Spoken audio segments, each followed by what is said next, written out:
Welcome back to the Do More podcast. We're so excited to have you all here. Thanks for listening. Thanks for sharing your feedback and really engaging with the content and the conversation. So keep that coming. Today I have Jabu all the way from Malelan, Nkamasi, and we're so excited because we're talking about community today and the work of traditional authorities and how we engage traditional authorities when we work in the community. So before we jump into this episode, we always ask a playful question. Play is part of our culture. It's part of the way we work at Do More Foundation. And so it's only fitting that I ask you today, what does what does a traditional outfit look like to you if you think of your traditional outfit? To start off our conversation, we know that the Do More Foundation works in partnerships. It's part of our mission to create better tomorrows for young children through partnerships. And one of those partnerships is traditional authorities. Could you maybe just explain to our listeners who are the traditional authorities when we speak about that in terms of stakeholders in a community? So I think that's a pertinent question when you're talking about development, especially in the rural development context, because all our rural communities the traditional authorities play an oversight, mandated by government, and therefore they are a key stakeholder. And therefore, whenever you go to a community, that's your entry point. You cannot be running around doing development in a community without getting a stamp of approval from their traditional authority, because they have been mandated, to oversee the ins and outs that are happening in the community. Therefore, they are basically they're the guards of the community. So they play that oversight role. Therefore, you need to get their permission to say, you know what, I'm here in your community. This is what I'm thinking of doing. What do you think? Sure. Then they will give the go-ahead. Wow. So we've done an episode on the theory of change, and one of the elements that the Do More Foundation focuses on is diving deep into communities, catalyzing partnerships, and that's what we're talking about today. It is, and your role in the foundation fits there. Could you explain to us a bit about the deep dive work that you do, and particularly linking it into the steering committees, what those are, and how this then links to onboarding and getting stakeholders involved? Okay. So basically, when the Do More Foundation came up with the implementation model, for us, this was quite critical because the work that we're doing is not touch and go. Like you said, it's deep dive. And therefore, it requires a number of stakeholders who are in the community to come together.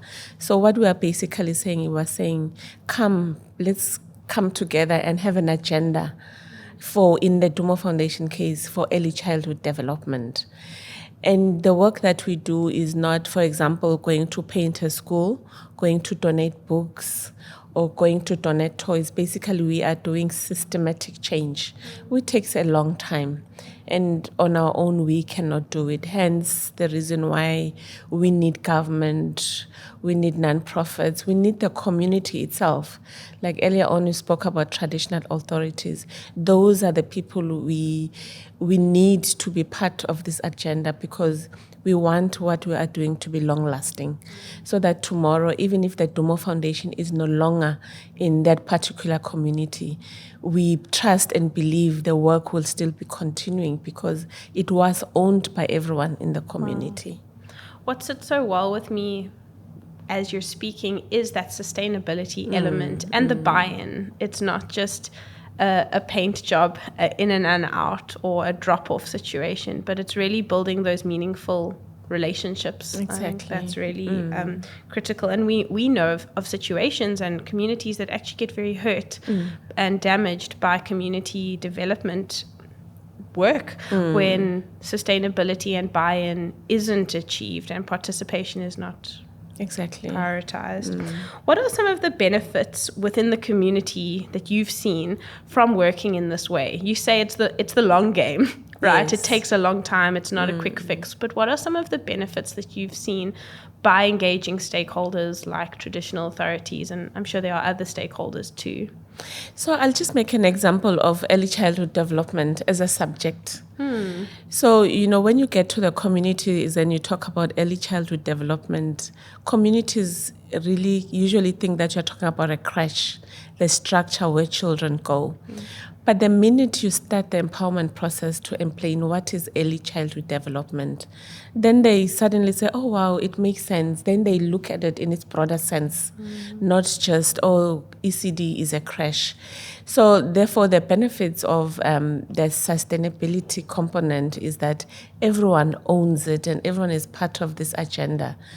For example, you talk to a counselor, you talk to them what is early childhood development and its importance. And you tell them that as a counselor, you should be worried it's 9:00, there's a child running around in the community. As a counselor, you should stop and say, this child should be in an ECD program. Whether it's an early childhood development center, whether it's a play group, whether it's a home visiting program. But we want all members of the community to own it. These children are ours. How are we going to make sure that they have a brighter future, that they get early stimulation? Because many communities don't understand the notion of early stimulation. What is that? But, once they're empowered or enlightened, then they start to get it. Hence, in my view, it's a benefit of, getting everyone on board early on. Sure. Then they will own it, and then it will happen even after the implementer is gone. Yeah, wow. So, those are some of the benefits. What are some of the challenges you've had? Because, it's not always bright and shiny in the community development space. Some of the work is really hard, and building relationships is not always easy or straightforward. What are some of the challenges you've had over the last 6 years that you've been doing this development work for the foundation? So in my view, I actually always worry whether it's development or anything, there must be challenges. I worry when it's all rosy, right? Because, that's just the nature where they are human beings. You disagree to agree, and that is a challenge. Like as we implement community, there are challenges because when we start whatever initiative, we don't have the same mind.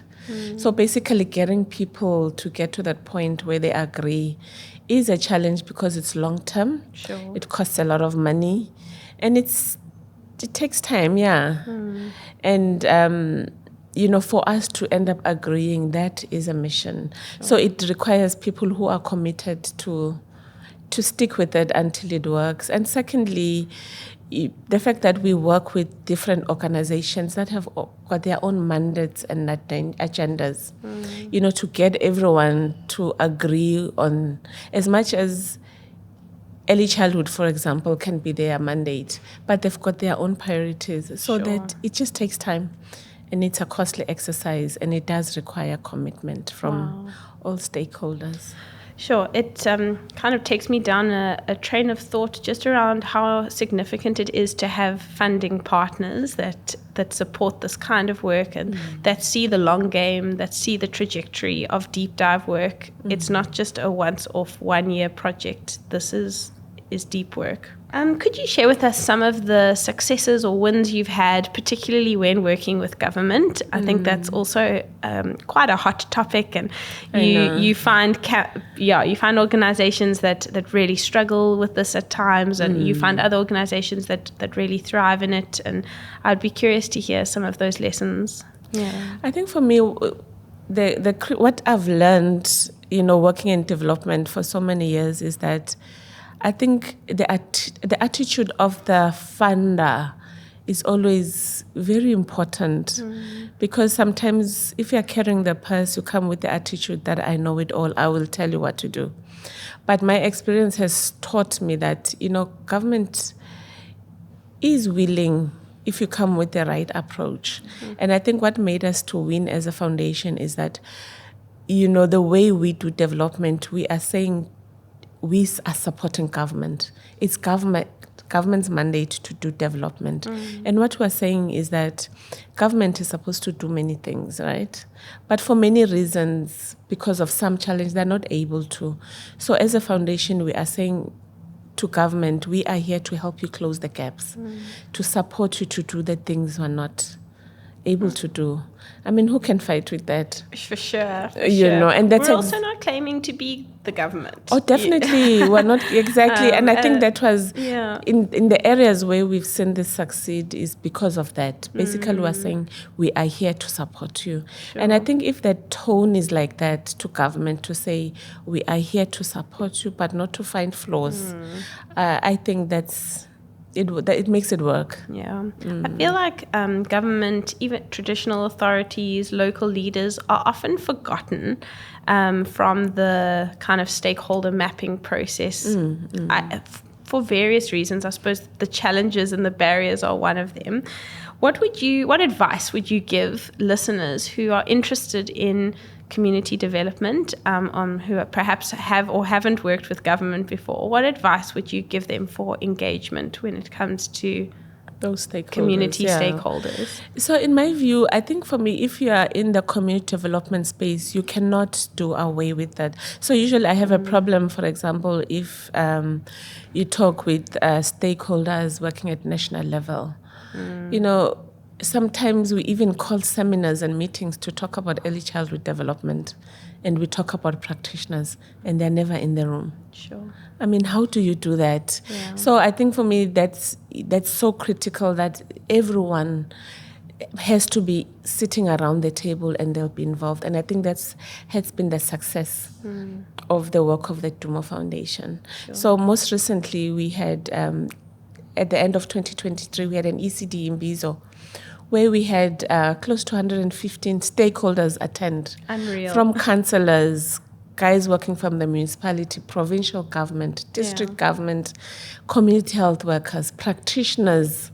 It was amazing. Wow. And I think for me, if as partners, we just learn to bring everyone in the room.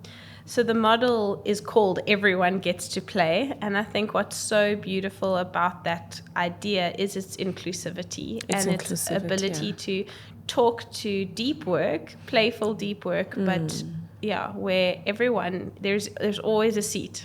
There's always a seat for someone else when it comes to young children. Where have you seen local government really thriving when it comes to young children? Yeah. So I'll just make an example of one of our communities in Worcester. Okay. And also link it to the real reform work, where, you know, for the longest time we've been saying local municipality, why aren't you having budget for early childhood development, right? Yeah. And the local municipality was honestly saying, we do not decide what goes to the budget, the community does. Wow. And then when we go to the community to say, you are wanting the municipalities to fund this, but you guys have not raised this as an issue. The communities they couldn't believe it. Sure. That, we're supposed to do that. Because communities, when they go to their IDP meetings, they talk about unemployment, they forget about ECD. Yeah. But the minute the communities started being empowered, that when you go to an IDP session, talk about the needs, including early childhood development. Yeah.